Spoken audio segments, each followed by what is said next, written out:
when you're losing, I feel like what usually works the best for players, and if I'm speaking to coaches, but if it because it trickles down to the players, but finding ways to like inspire and motivate them to be like, like when Vrabel sometimes he'd roll clips of good football, like when we were like down, we felt like we were down bad, and we kind of Yeah. had a butthole type week of practice. Yes. And then the night before a game, and he's like, show me where we can't fucking play. And he's like encouraging, I'm getting goosebumps talking about Yeah. it. He's like, look at, Jeff Simmons do this. Look at Derrick Henry cap people off. Yeah. Taylor, look at Taylor running downfield, your blockers running downfield. Like, guys, we fucking have it. Like, Yeah. that's like, you go to bed with a little bit of juice, a little bit of like, like, why are we hanging our heads about shit? You shouldn't be doing it at all. Like, the vibe around the team matters. And like, if you're just like a negative vibes guy, it's going to be tough. Yeah, I'm not saying he is. I'm just trying to dissect as much as I can. You come from Belichick, dude, and when I've never been in that locker room, so I don't know. But you hear a bunch of guys that come out of there and say it's like, "Hey, it's not fun to play there.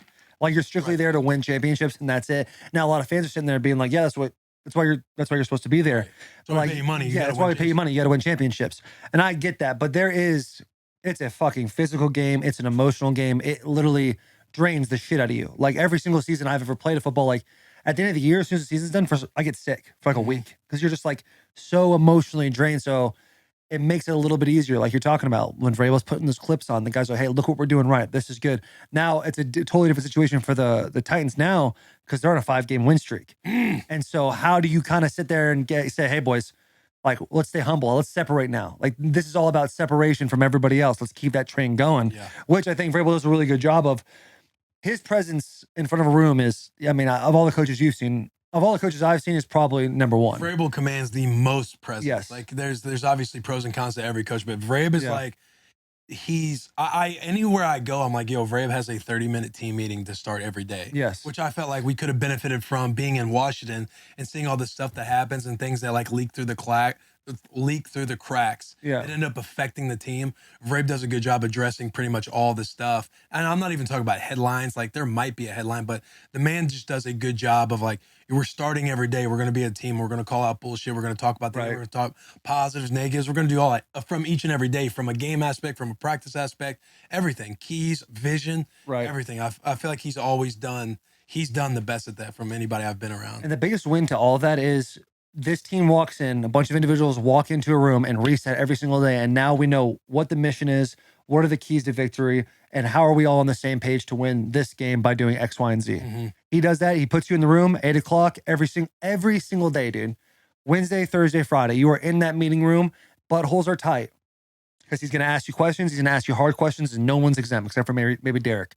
No one is exempt from getting asked questions. You're going to get asked questions. You got to know the stuff. You're going to look dumb. And that's just kind of like what it is. But once you can get over the fact that, okay, I might look dumb here, and you start looking at what Vrabel's really doing, which is easier to do as you get older, it's an extremely beneficial way to go through a season. Because you know, like, hey, wide receivers, we need you guys to block so-and-so this week. You guys block this guy on the perimeter, we're going to be all right in the run game. So you know as an offensive line, like, we got to hold this guy accountable. Tight ends, you have to do this. Offensive line, we need you to protect against these guys. Obviously, that's like what you're supposed to do, but how are we going to go about and do that? And then later in the week, it's like, hey, Taylor, talk to me about Max Crosby. Talk to me about this guy. Like, what are his moves? And then now everyone has to see, okay, is Taylor looking at the film? Is he doing what he's supposed to be doing this week so we can feel like we trusted him during the week? And so there is a huge level of accountability when it comes to the Titans locker room. Now, when you go 0-2 in that, like, I've been 2-4 with Vrabes in the beginning of the 2019 season when I'm going to AFC Championship. That locker room at 2-4 and the locker room at 0-2, I think that's where Vrabes has grown the most. Because Vrabes does like to just hammer down when things get tough. I think this year, watching him those 2 games, he's done a phenomenal job of like keeping positive vibes. Kind of walking in, hey boys, this isn't a funeral. Like, the Titans aren't done. It's like literally we're in the middle of September right now. Yeah. And handling things. Guy keeps growing. That's why he's in the running for Coach of the Year again. Yeah, him and Dable. Fuck, I keep saying that wrong. Sirianni. Yeah, the Eagles are fucking playing well too. But yeah, bro, Vrabes is like, because first year, I feel like he's developed too. Because the first year, I low key, like, I did not enjoy playing for him a whole lot.